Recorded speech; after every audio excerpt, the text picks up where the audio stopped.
Welcome to Canine Nose Work. I think you're gonna find that your dog is gonna love this sport.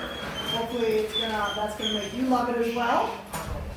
It's a literally 100% positive sport where the dog gets to be in charge and the lead, and you get to be the person following along, learning to read your dog. Which hopefully will pay off in a lot of other sports and just everyday life with the dog, but you get a much better connection from understanding what the dog's body language is telling you and that sort of thing.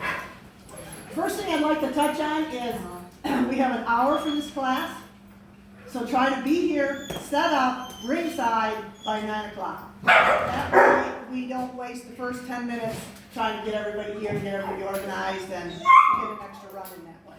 So, because we keep running until we run out of time. So the sooner we get started, the more time the dog gets in there learning about nose work, and you as well. Lots and lots and lots and lots of treats. Yummy, small treats that you can drop into the boxes and reward the dog with. Crunchy, not so good because then the dog has to take the time to crunch. So we want nice, soft treats. Barb and I are fans of diced deli roast beef. We went to several seminars and that's what they had us using. They just bought pounds and pounds of that stuff. And so just go to the deli, have a thick slice, the regular roast beef that they would sell for, they slice for sandwiches, have them slice you some slabs, dice it up nice and small, freeze it, and you're good to go for each class. Some of you may have dogs that aren't very fussy. I happen to have one of those. She will work just as fast for her kibble as she will for roast beef. But I want her to know this game is special, so I still want to give her a special treat. If your dog is over the top, and you maybe have to trim back on your treats a little bit, commercial dog treats may be just fine. But if you see that your dog, or we notice that your dog isn't as enthusiastic as we think they should be, we're going to ask you to up the ante on the treat line. Okay? Let's see, you're going to need a short leash and eventually a long line. Sally has them. You see that green one and the orange one hanging over there. She has some here. When we get to exteriors, you're going to need a long line, 10 to 15 feet long, depending on your dog. The faster your dog is, the longer the line you need, because they're going to be at the end of it before you have a chance to even get going.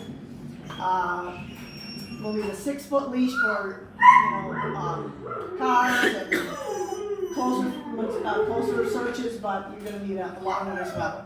We'll talk to you in the future about getting your scent, because right now we're starting on what's called primary, which means everything is all treats until they learn the game and we build the independence and we build the drive and build the love for the game. And when they've got all that down pat, then we introduce the odors because they already know how to do the game, okay?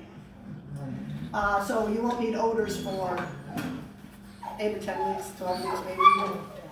Because you have the full intro session for nose work is 4 6-week sessions. And the first week is completely primary. Then we start introducing vehicles, exteriors, and interiors on primary, on food. And then we start introducing odor after that. So you don't need to be worried about getting odor for quite some time. And we will let you know ahead of time when you're going to need to do that. Okay? And at some point, way before we get on odor, you're also going to go onto little boxes, little tins. So you can either purchase the tins, or right now you can start saving any little tins you come across, like Altoid tins. Perfect. Put a few holes in the top and use your Altoid tins. Mini Altoid tins, any little tins like that, start saving them right now. Get all your friends to give you all their Altoid tins, or chewing gum tins, or whatever you can find. Because when we start, we're going to put food in them and food on them. And then when we get to odor, you'll graduate onto the smaller tins that you would use in competition, where you're just putting a couple of Q-tips in there. But for right now, the larger tins are what you're going to start with first. So think about saving those. Barb, what do you want to add? Save a lot of boxes. Oh, You'll yeah. be using boxes all the way through the whole session. There'll be a time when we get away from boxes, but then when we go outside, we we introduced the boxes again, and then we introduced boxes at cars, and, so keep your boxes, but I accumulate boxes, all different sizes and shapes. Try to get some that your dog's head would fit into, because you're asking them to go in there and get it. Don't get really small ones. Flat ones are fine, you know, and you want big ones and tall ones because you'll be building puzzles for them along the way. So it's like, you know, accumulate boxes. Yeah, it's kind of I've had a few students complain about how, junky their house is because they have to save so much stuff, and it's like, it's not that long. Period of time you need all these boxes, so just deal with it. And if you get, nest them up, they just make a nice little pile in the corner of the garage. It's not that big a deal, but you will use a lot of boxes, primarily in the first 6 to 8 weeks, and then we're using less boxes, and so you can lean your pile down a little bit and you see how we're going to use them. But, since that's what they learned on, anytime we have an issue, we bring a box back in, which brings back the dog's comfort level. Okay? So you're never going to get rid of all, you're always going to have a couple around on hand.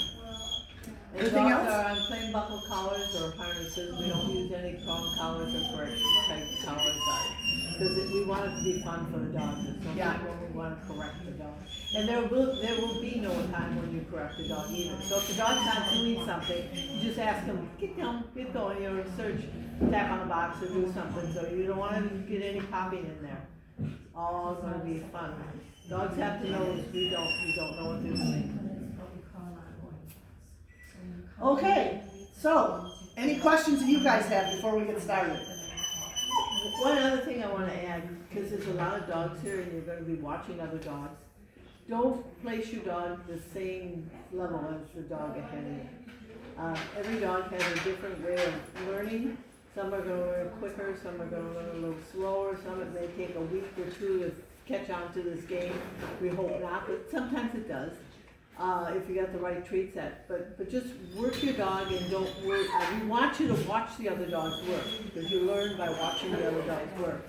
But don't put your dog in the same category as the dog ahead. Yeah, every dog is an individual. I think I'm burning up my hot dogs. It's so good. Yeah, well, it's over now, so if they're burnt up, they're burnt up. Don't come to my house for dinner because that's how it goes there too. So the other thing that I was going to say is to build on what Barb just said, every dog has their own style. Some dogs are going to go out and they're going to just be manic. The other dog's going to go out and he's going to go. Don't worry about that. If you don't necessarily need to try to change your dog's style. And what I have found from all the teaching and all the trialing that I've witnessed, sometimes it isn't the fast dog that's going 100 miles an hour that comes out in first place, and the dog goes, got it. And slow, deliberate, and they just go right to it. And the other dog's speed time just all over the place, and you have found the because he's going so darn fast, he can't even, catch the other stuff. So don't worry about how your dog's doing. If they're fast and furious, fine. If they're slow and deliberate, fine. You work the dog you have. That's the beauty about nose work. It works for all of them. Okay? Any questions from here? No? Okay. You will have some later. So, and don't be afraid to just ask your questions as they pop up. And what Barb said is 100% true. We're gonna set up an order. Do we have whiteboards? Yes. So what we want you to do is have your dog ready. We want you to watch each other. However, when the person in front of you is working, be getting your dog ready. Because if we have to wait a couple minutes between each run, there goes your last run of the day. You used up any wait time. Same thing about getting here on time and being set up and being ready ringside by 9 o'clock. That's going to save us a lot of time in the class, and we can spend the entire hour searching and working the dogs and not waiting for people. So we'll mix the order up so that you don't always miss seeing the same dog in front of you all the time, so you get to see every dog in class. One thing that you want to remember too is how do you dog before you go out there? Some dogs get excited and then they pedal in. That's a fault. If your dog pies anytime during a search, you're done. So what I recommend is that you don't take the same leash that you work the dog on there. Don't take the dog outside and potty it. I like a fresh lead or just maybe some different type of lead, maybe like those soft cord leads or something that's different. Okay, we're gonna go out and potty. Now we come inside, we take that leash off, put a different one on. And it really helps the dog distinguish I'm working and pottying. Also make sure that there's water in your crates for your dogs after every search. So potty dog before and after, that's the general rule. Your dog goes in, comes out, take him outside, ask him if he has to get done, bring him back in, make sure there's water in the crate for him. Even though they're not working a lot, they're using their nose and they're panting a lot. So. They will get thirsty, and when we get outside, it's gonna be really important because there's no place we can work outside that isn't a potty area for all the dogs that are here all week long. So they have to learn to work over top of dog potty areas and know that they can't potty. So you set that expectation really early on by saying, we go potty, then we go work. We go potty, then we go work. And it'll seem ridiculous when you're working 4 times, 5 times in an hour, but you gotta potty your dog that many times because you know he doesn't have to go to the bathroom that often, but you're giving him an opportunity. Then if he has an accident, you don't feel so bad because he had a chance, okay? And when we get outside, it's gonna be really important. So we wanna set the expectation right now that you potty, then we work, okay? All right, let's go out here and get to work.